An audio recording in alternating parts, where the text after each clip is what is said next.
Hello friends, welcome to Power Electronics lecture series. Today we will discuss about the one of the major uh, device in the power converter, that is cycloconverters. Earlier I have made so many videos on the power converters which are used in the power electronics. So as you know, I will briefly describe the some of the type of power converters before moving to the cycloconverters. So in power electronics, there are various types of power converters, that is DC to DC, that means direct current to direct current, AC to AC, alternating current into alternating current, DC to AC, direct current to alternating current, and AC to DC, that is alternating current to direct current. So there are some frequency converters also. That means there is a frequency conversion takes place. That means either it will be step up or it can be step down. So we will see afterwards. So I will briefly introduce one by one the power converters used in the power electronics. The first one, that is direct current to direct current, DC to DC, is called as chopper. Okay, the chopper is a device which converts fixed DC input voltage into variable DC output voltage. Okay, so the chopper does this work, that is conversion of direct current to direct current. The output voltage may be step up DC or can be step down DC, depends upon the circuit configuration used as a chopper. The next device is alternating current to alternating current, that is AC to AC. These are the AC voltage controllers. Okay, in that type there is one type, that is cycloconverter, which are nothing but the frequency conversion device. We will briefly discuss this type of devices in this video. Then there is a DC to AC, that is direct current to alternating current. These are nothing but the inverters. Okay, so there is inversion is takes place, that is it convert direct current into alternating current. The output waveform may be square wave type, we have to convert it into sine wave. So inverter does this work. And the last device is nothing but the AC to DC, that is rectifiers. Okay, that there may be a single phase or three phase rectifiers. Inverters may be single phase or three phase. And there are also types of in cycloconverters which are single phase or in three phase cycloconverters. So I have made videos on the rectifiers, inverters, and some other power converters.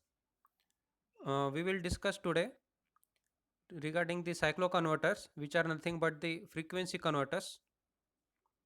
So one can see the theoretical part of cycloconverters. So in industrial applications, two forms of electrical energy is required, that is direct current and alternating current. Constant voltage and constant current AC is directly available. However, for different applications, different forms, different voltages, different currents are needed. So converters needed to be achieved different forms. These converters are classified as rectifiers, choppers, inverters, and cycloconverters. Like I have told earlier about that power converters.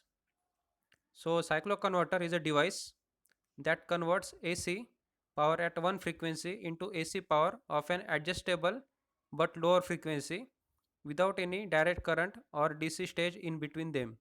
Okay, so this is the definition of cycloconverters. This is the purpose of cycloconverters, that is a device that converts alternating power at one frequency into alternating power at adjustable frequency or maybe lower frequency without any DC stage in between them.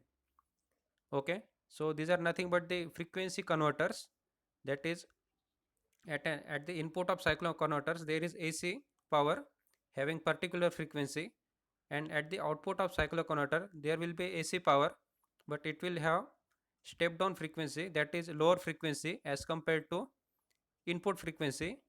Or there are some cycloconverters which can step up the input frequency, those are nothing but the step up cycloconverters. That means it is totally depend on the frequency conversion in the AC power.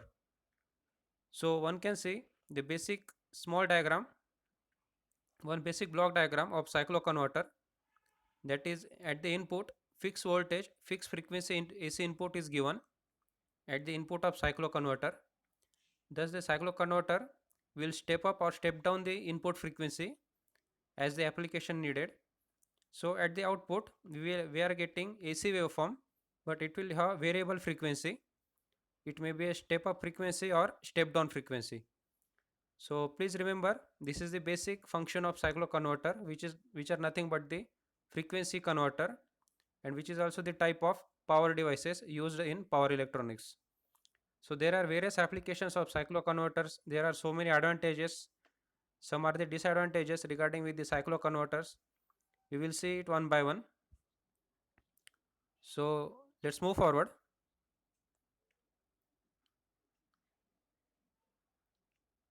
So there are some another definitions of cycloconverter. The cycloconverter, in short form it is CCV, or cycloinverters, converts a constant voltage, constant frequency AC waveform to another AC waveform of lower frequency. So the cycloconverters are used in very large variable frequency drives with ratings from few megawatts up to tens of megawatts. Okay, so this is the frequency range given for the cycloconverters. In between them the cycloconverters can operate. So it is widely used for the variable frequency drives, okay, that is in VFDs, with the ratings from few megawatts to up to tens of megawatts. These are the frequency ratings of cycloconverters.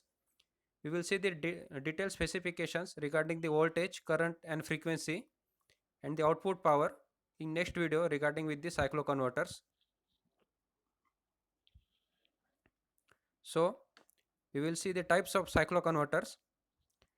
So there are two types of, according to the output frequency, which are showing below. That means there are two types of cycloconverters depending upon the output frequency. That is, like I have told earlier, that is step up cycloconverters and step down cycloconverters.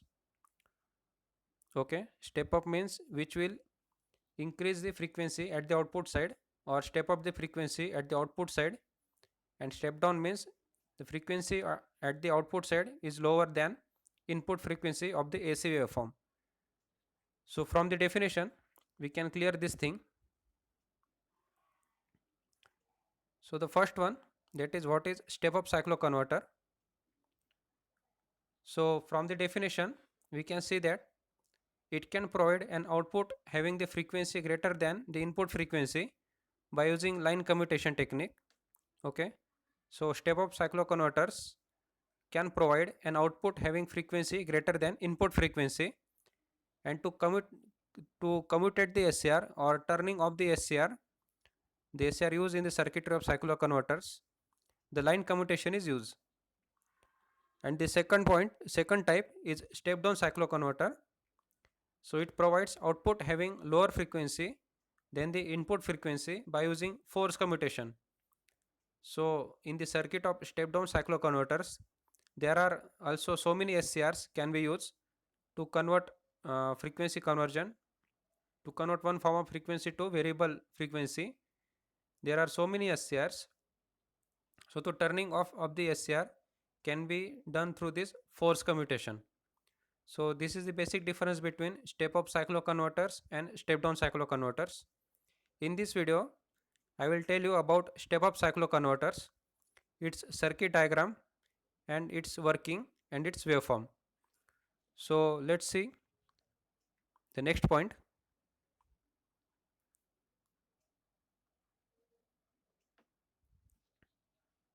The step up cycloconverter circuits can be further classified into following types. Okay, there are other three types for the step up cycloconverter, depends upon the single phase and three phase supply. So these are single phase to single phase cycloconverters, three phase to single phase cycloconverters, three phase to three phase cycloconverters. So these are another three types of the step down cycloconverter, which are mostly used in the industrial purpose. That means single phase to single phase, three phase to single phase and three phase to three phase. So as the phases are increases, the quantity of SCR, the total numbers of SCR in the circuit will also increase, and the circuit will be more complex or bulkier. Okay, so for this lecture we will only focus on the single phase to single phase cycloconverters. I will show you some circuits and the diagrams and some waveforms regarding with the three phase cycloconverters in upcoming videos. Okay, so let's focus on the single phase to.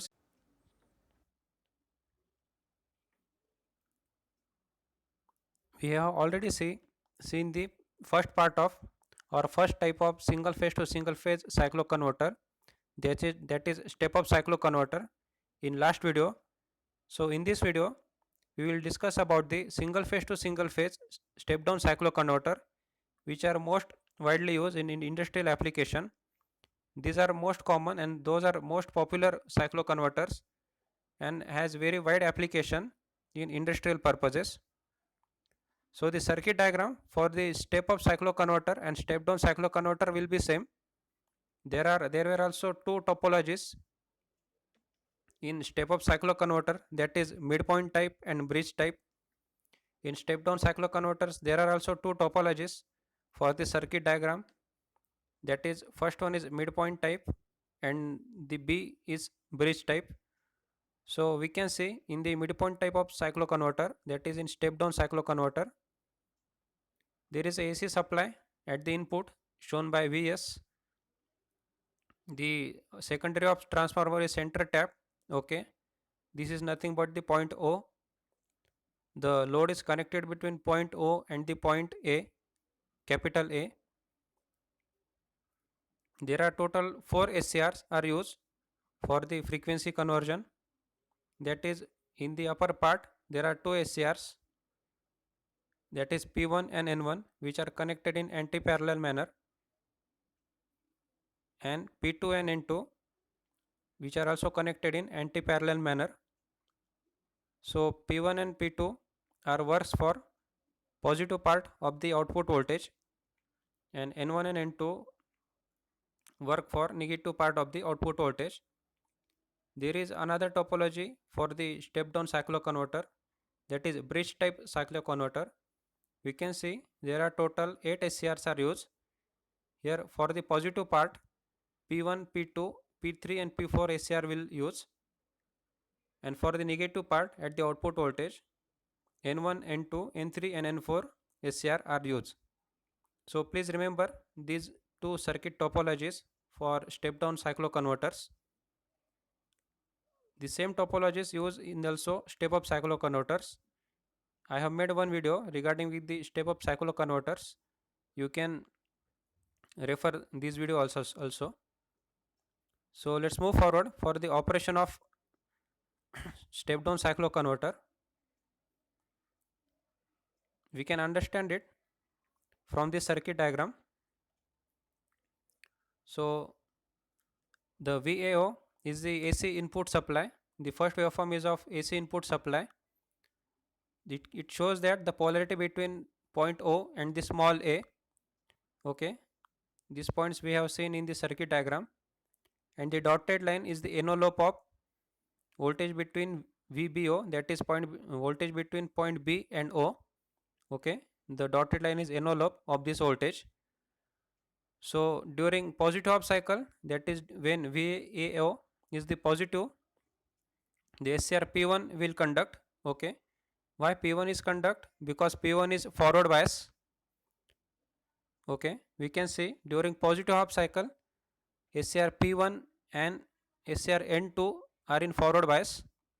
That means at the anode of the P1 there is positive supply, and at the cathode of the N2 is negative supply. So during positive half cycle of the AC input voltage, SCR P1 and N2 are in forward bias condition, and during negative half cycle SCR N1 and P2 are in forward bias condition. Okay, please remember for the positive half cycle P1 and N2 are in forward bias, and negative half cycle N1 and P2 are forward bias. So how the circuit will works?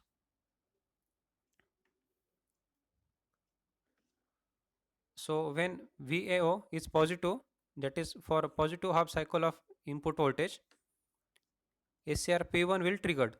Okay, the triggering is provided for the SCR P1. So we are getting output voltage, that is VO, at the load. Again SCR, during negative half cycle, SCR P2 is forward bias, so we'll trigger the SCR P2. So we are getting again positive voltage, that means the load has positive voltage. The direction of voltage due to P1 and P2 are the same. Okay, so when SCR P1 is triggered for positive half cycle, there is a same direction when the SCR P2 is triggered for negative half cycle. Okay, that means the direction of current will be same. So we are getting positive voltage at the load side.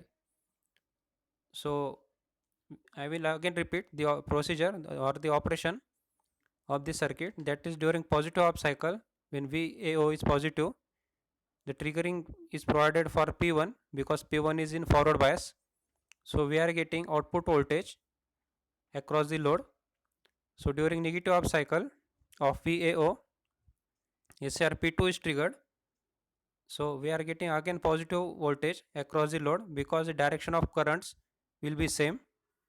So after that we are getting again positive half cycle, again P1 is triggered, and after that P1 is commutated and P2 will be triggered. So we are getting 4 half cycles for one cycle. Okay, we are getting 4 half cycles for one cycle. This is dotted line in the waveform. Output voltage is nothing but the resultant of the output voltage. So this resultant will be considered at the output side. Now we will focus on the negative portion of the output voltage. This is all for positive part of the output voltage. How we can get the positive part using input voltage.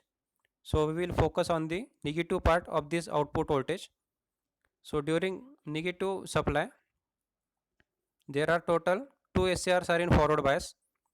Okay, that is N1 and P2. Okay, so during negative half cycle, N1 and P2 are forward bias. So we can see clearly when VAO is positive, now SCR N2 is triggered because N2 is in forward bias during positive half cycle, or that means when VAO is positive, SCR N2 is triggered, then the direction of current is reverse. Okay, then the direction of current will be reverse, that is load is subjected to negative voltage. So we are getting negative VAO, negative output voltage across the load. Then N2 is commutated and N1 will triggered. Okay, then N2 is commutated and N1 will be triggered during negative half cycle.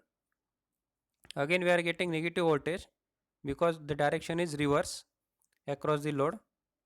Again N1 is commutated and N2 is triggered for the positive half cycle, and the process continues. Okay, this is the basic operation of the step down cycloconverter. For the positive half cycle, P1 is conducted. I am again repeating this procedure. For the positive half cycle, P1 is conducted, triggered. We will get positive voltage across the load. P1 is commutated, P2 will trigger for the negative half cycle. Again we are getting positive output voltage across the load. So the process continues, that is P1 P2 P1 P2.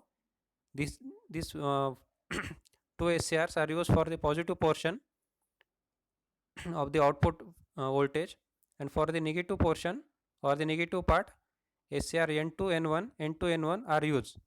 Okay, so in this way we are getting step down frequency, that is dotted line is nothing but the resultant output voltage we are getting across the output. So we can see this, the only one cycle we are getting for total 4 cycles. Okay, the output cycle will have only one cycle for the total number of 4 input cycle. So we can see that f of 0, which is nothing but the output frequency denoted by this dotted line, or mean voltage mean output voltage in the waveform number second, f of 0 is equal to 1 by 4 of f of s. Okay, that means for the 4 cycles of input cycle, we are getting one cycle at the output. So ultimately we are step down this frequency. This is a current waveform. The third waveform is the current waveform. We can see due to inductance in the inductor, or this due to load inductance, the current will rise gradually and then decays to zero. The point at which it decays to zero is shown by beta. Okay, the point beta in the output voltage and the point where the current decays to zero is the same. Then at an angle pi plus alpha, next SCR will be triggered, and again the current will rises gradually, and again it becomes decays to zero. So this is type of discontinuous load current waveform. Okay, this is a discontinuous load current waveform. In this type there is another type of waveform, that is continuous load current waveform. In that case the current will not decay to zero, it rises gradually, and at a point it decays to zero, and it will again rise to the negative part and then decays to zero. So we can turn on this SCR in this manner, so that the current will rise gradually for few cycles and then decays to zero, and it will rises to negative portion for few cycles and then decays to zero. So there are total two types of waveforms, or two types of operation can be takes place in this type of cycloconverter. That is, first one is a discontinuous load current, and the second one is the continuous load current. So this is all regarding with the step down cycloconverter. In the next video we will discuss about some design parameters for the cycloconverters, or some design equations regarding with the step up and step down cycloconverter. So this is it for the step down cycloconverter. Thank you.